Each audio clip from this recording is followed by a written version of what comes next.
नमस्कार दोस्तों, सबसे पहले हम स्वागत करते हैं आपका कैरियर मेकर इंस्टीट्यूट में। और कुछ टेक्निकल इश्यूज के कारण हमारा वीडियो एक दिन नहीं आ पाया, उसके लिए हम खेद प्रकट करते हैं। और आज हम फिर हाजिर हैं 14 जून 2023 की नई करंट अफेयर क्लास को लेकर। जैसे कि हमेशा हर करंट अफेयर क्लास के पहले हम पिछले वीडियो के दिए गए प्रश्न जिसके आंसर का इंतज़ार हम कमेंट्स बॉक्स में करते हैं, वही प्रश्न हम लेते हैं। तो देखते हैं कि आपको दिया गया वह प्रश्न कौन सा था कि विश्व बाल श्रम निषेध दिवस, world day against child labour, कब मनाया जाता है। यह हमारा प्रश्न था आपके लिए। तो सभी मित्रों ने इसका जवाब सही दिया है। विश्व बाल श्रम निषेध दिवस 12 जून को मनाया जाता है। सभी मित्रों ने इसके जवाब को सही दिया है, उन सबका हम धन्यवाद देते हैं। चलिए शुरू करते हैं आज की करंट अफेयर क्लास का पहला प्रश्न। 5वें राज्य खाद्य सुरक्षा सूचकांक के अनुसार किस राज्य ने बड़े राज्यों में शीर्ष रैंकिंग हासिल की है। एक बार फिर प्रश्न दोहरा लें। 5वें राज्य खाद्य सुरक्षा सूचकांक के अनुसार किस राज्य ने बड़े राज्यों में शीर्ष रैंकिंग हासिल की है। तो 4 ऑप्शन है, पंजाब, केरल, पश्चिम बंगाल और राजस्थान। तो सही जवाब है मित्रों केरल। केरल इसका सही जवाब है। विश्व खाद्य सुरक्षा दिवस के अवसर पर 5वां राज्य खाद्य सुरक्षा सूचकांक जारी किया गया।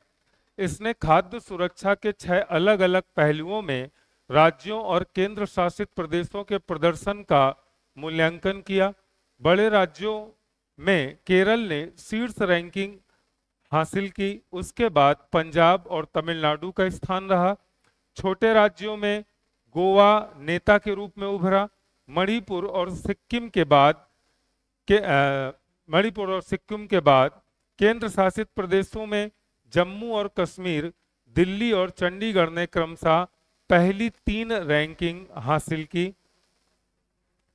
हमारा अगला प्रश्न है, 2021 से 2025 तक कोयला और लिग्नाइट योजना की खोज का परिव्यय कितना है। 4 ऑप्शंस हैं, 298 करोड़ रुपए, 798 करोड़ रुपए, 2980 करोड़ रुपए, 7980 करोड़ रुपए। तो सही जवाब है दोस्तों 2980 करोड़ रुपए, सी ऑप्शन ये सही जवाब है। आर्थिक मामलों की मंत्रिमंडलीय समिति CCEA ने हाल ही में कोयला और लिग्नाइट योजना की खोज को जारी रखने की मंजूरी दी। रुपए के अनुमानित व्यय के साथ यह केंद्रीय क्षेत्र की योजना 2021-22 से 2025-26 तक लागू की जाएगी और उसमें परिव्यय आएगा 2980 करोड़ रुपए। हमारा अगला प्रश्न है, ऊर्जा मंत्रालय ने किस केंद्रीय मंत्रालय के साथ उन्नत और उच्च प्रभाव अनुसंधान MAHIR पर मिशन लॉन्च किया है।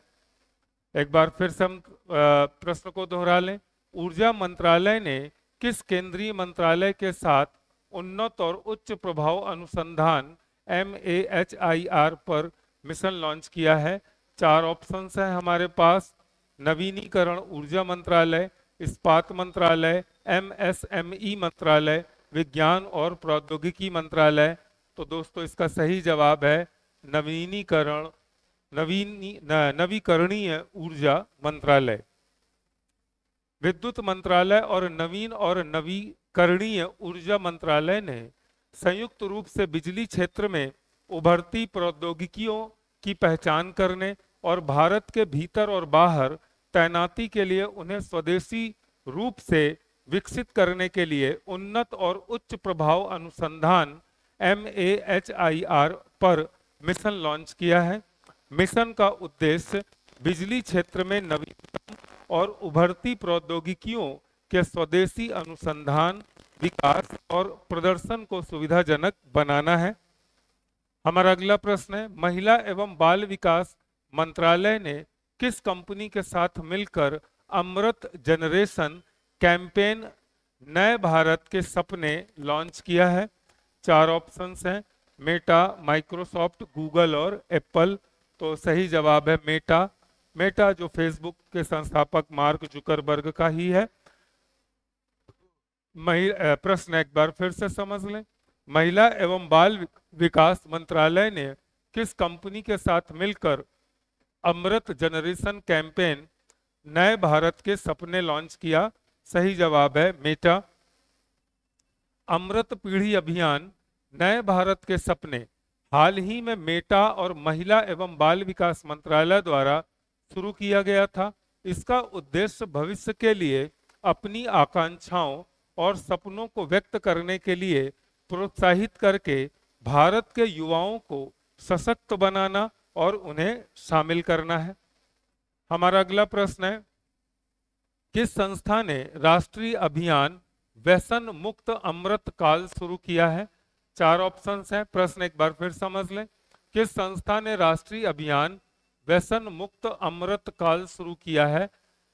नीति आयोग ने, FSSAI ने, NCPCR ने और IMA ने।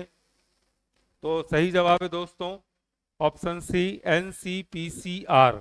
NCPCR ने शुरू किया है। हाल ही में राष्ट्रीय बाल अधिकार संरक्षण आयोग NCPCR द्वारा राष्ट्रीय अभियान व्यसन मुक्त अमृत काल शुरू किया गया था। इसका उद्देश्य भारत को बच्चों के बीच तंबाकू और नशा मुक्त राष्ट्र बनाना है। इस वर्ष विश्व तंबाकू निषेध दिवस का विषय है, हमें भोजन की आवश्यकता है, तंबाकू की नहीं।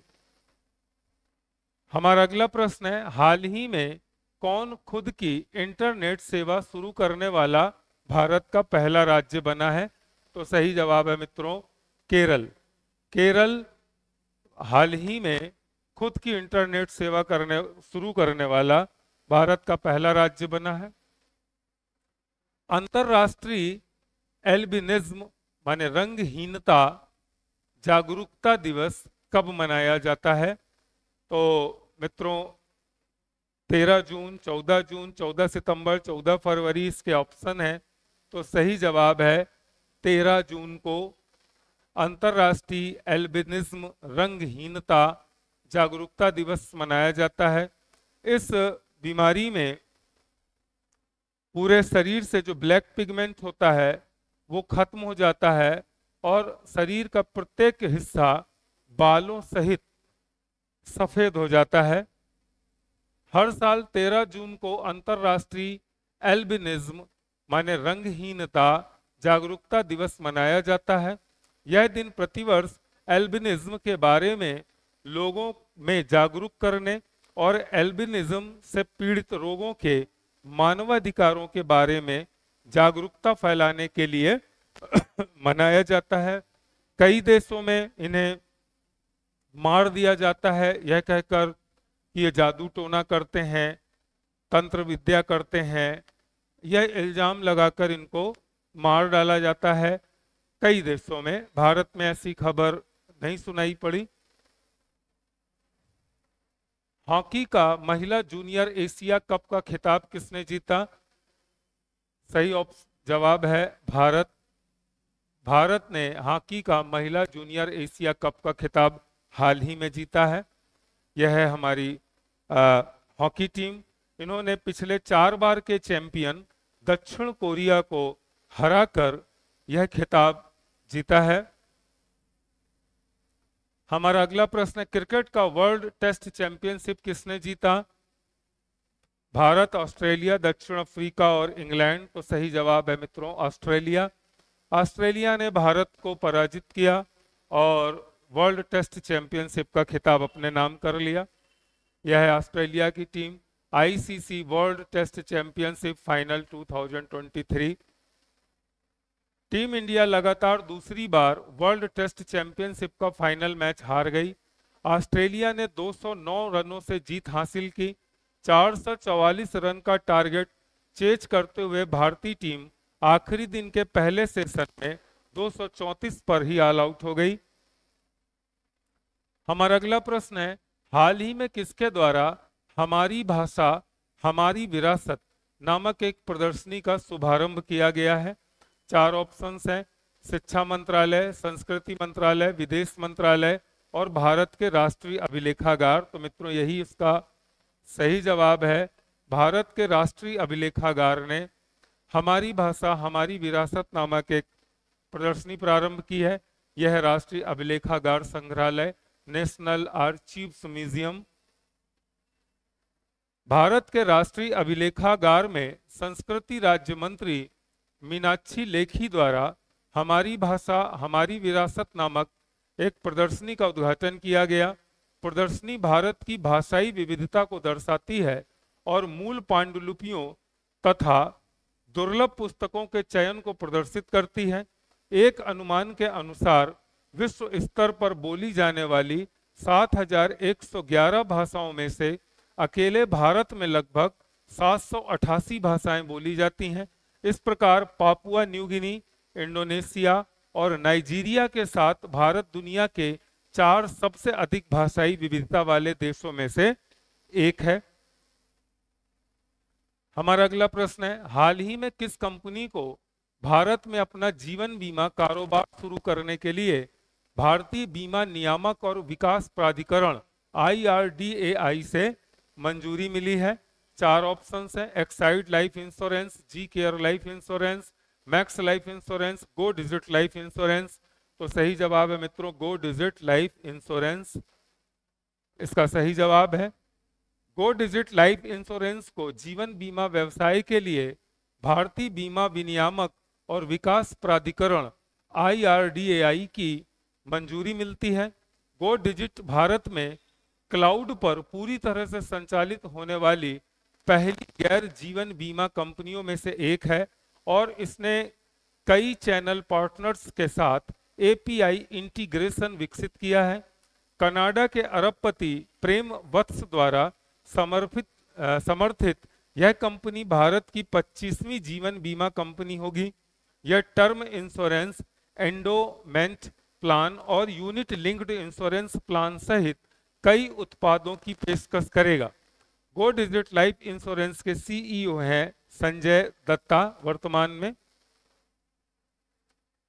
हमारा अगला प्रश्न है, हाल ही में किस राज्य सरकार ने 2017 और 2021 के बीच जारी किए गए सभी ट्रैफिक चालान को रद्द कर दिया है? माने 2017 से लेकर 2021 तक जिन लोगों का ट्रैफिक चालान हुआ उनको रद्द कर दिया है। किस राज्य ने? 4 ऑप्शंस हैं, बिहार, पंजाब, उत्तर प्रदेश और कर्नाटक। तो सही जवाब है मित्रों उत्तर प्रदेश ने 2017 से 2021 के बीच जारी किए गए सभी ट्रैफिक चालान को रद्द कर दिया है। उत्तर प्रदेश सरकार ने 2017 से 2021 तक लंबित निजी और व्यावसायिक वाहन मालिकों के सभी ट्रैफिक चालान रद्द कर दिए हैं। रद्दीकरण 1 जनवरी 2017 और 31 दिसंबर 2021 के बीच जारी किए गए चालानों पर लागू होता है। भले ही वाहन किसी भी प्रकार का हो, राज्य सरकार द्वारा यातायात उल्लंघनकर्ताओं को राहत प्रदान करने और अदालतों में भीड़ भाड़ कम करने के लिए यह निर्णय लिया गया है। सरकार ने चालान पर लगने वाले ब्याज और पेनाल्टी चार्ज को भी माफ करने का फैसला किया है। हमारा अगला प्रश्न है, हाल ही में किस राज्य सरकार ने राज्य की आर्थिक स्थिति पर श्वेत पत्र लाने का निर्णय लिया है? 4 ऑप्शंस हैं, उत्तराखंड, हिमाचल प्रदेश, राजस्थान और महाराष्ट्र। तो सही जवाब है मित्रों हिमाचल प्रदेश। हिमाचल प्रदेश इसका सही जवाब है। हिमाचल प्रदेश सरकार ने राज्य की आर्थिक स्थिति पर एक श्वेत पत्र जारी करने का फैसला किया है। राज्य की वित्तीय स्थिति की समीक्षा के लिए एक कैबिनेट उप समिति का गठन किया गया। उप समिति 2 और बैठकें करेंगी और 1 महीने के भीतर अपनी रिपोर्ट सरकार को सौंप देंगी। हिमाचल प्रदेश के मुख्यमंत्री हैं सुखविंदर सिंह सुक्खू और हिमाचल प्रदेश के राज्यपाल हैं राजेंद्र विश्वनाथ अर्लेकर और हिमाचल प्रदेश की राजधानी है शिमला।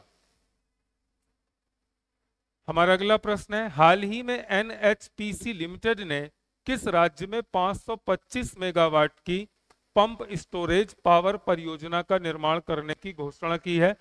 चार ऑप्शंस हमेशा की तरह, गुजरात, मध्य प्रदेश, राजस्थान और गोवा। तो सही जवाब है मित्रों मध्य प्रदेश। मध्य प्रदेश ने हाल ही में एनएचपीसी लिमिटेड पर पंप स्टोरेज पावर परियोजना निर्माण करने की घोषणा की है। हमारा अगला प्रश्न है, डिजिटल भुगतान रैंकिंग में शीर्ष पर कौन देश पहुंच गया है? चार ऑप्शंस हैं, भारत, अमेरिका, फ्रांस और इजराइल। तो सही जवाब है मित्रों भारत।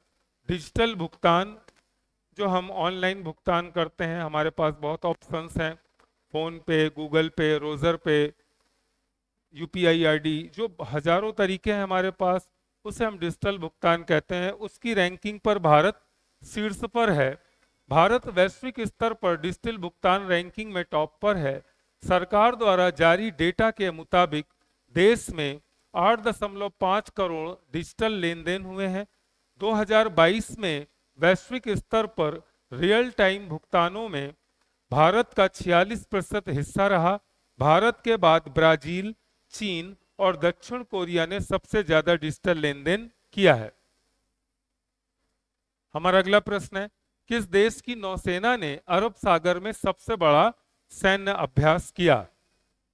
सही जवाब है मित्रों भारत। भारत ने की नौसेना ने अरब सागर में सबसे बड़ा सैन्य अभ्यास किया। क्यों किया? कि हिंद महासागर में चीन के बढ़ते दखल का मुकाबला करने के लिए 9 जून 2023 को अरब सागर में सबसे बड़ा युद्धाभ्यास किया गया। उसमें आईएनएस विक्रमादित्य और आईएनएस विक्रांत एक साथ समुद्र में उतरे। इन एयरक्राफ्ट से मिग 29 सहित 35 लड़ाकू विमान भी उड़ाए गए। हमारा अगला प्रश्न है, दुनिया का सबसे बड़ा 5वां स्टॉक मार्केट हाल ही में कौन बन गया है? चार ऑप्शंस हैं, भारत, अमेरिका, चीन या जापान। तो सही जवाब है मित्रों भारत 5वां सबसे बड़ा स्टॉक मार्केट बन गया है। भारतीय स्टॉक मार्केट हाल ही में एक बार फिर फ्रांस को पछाड़कर दुनिया का 5वां सबसे बड़ा स्टॉक मार्केट बन गया है। अमेरिकी शॉर्ट सेलिंग फर्म हिंडनबर्ग की रिपोर्ट के आने के बाद अडानी समूह के शेयरों में भारी बिकवाली की वजह से इसी वर्ष जनवरी के दौरान यह नीचे गिरकर 6वें स्थान पर चला गया था।